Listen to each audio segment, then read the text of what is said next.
কারণ সেই পরিস্থিতিতে বই রয়েছে যারা চেস্ট মেডিসিন যেখানে ঘটনা ঘটেছে সেখানকার যারা জুনিয়র চিকিৎসক তারাও আর কি ভাঙচুর কাণ্ডে জড়িত আর কি এরকমটা অভিযোগ হচ্ছে, এবং তাদের প্রতিলিপিদের বইও রয়েছে যে ভাঙার কাজটা হয়েছে সাদা কাগজের উপর সই করে যে ভাঙার নির্দেশ দিয়েছিল সেখানে জুনিয়র চিকিৎসকরাও জড়িত রয়েছে।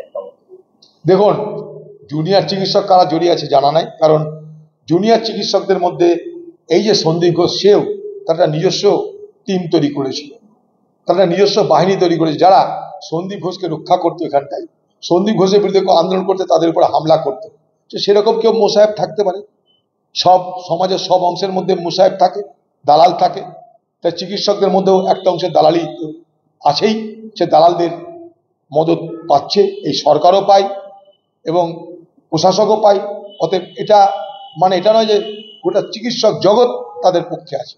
কোন একটা অংশ দুর্নীতিগ্রস্ত তারা, যেমন ডাক্তার নিজেই যে সন্দীপ ঘোষ, সেও তো ডাক্তার, সে নিজে যখন দুর্নীতিগ্রস্ত হতে পারে ডাক্তার হয়ে, তখন জুনিয়রদের মধ্যেও কেউ দুর্নীতিগ্রস্ত হতে পারে, সেটাও তদন্ত সাপেক্ষ, তাদেরকেও সিবিআই ডাকুক।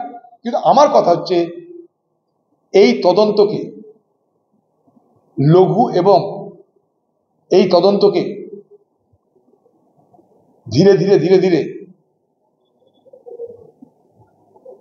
কামদুনি বা হাঁসকালি করবার চেষ্টা যেন না করে বাংলার মুখ্যমন্ত্রী।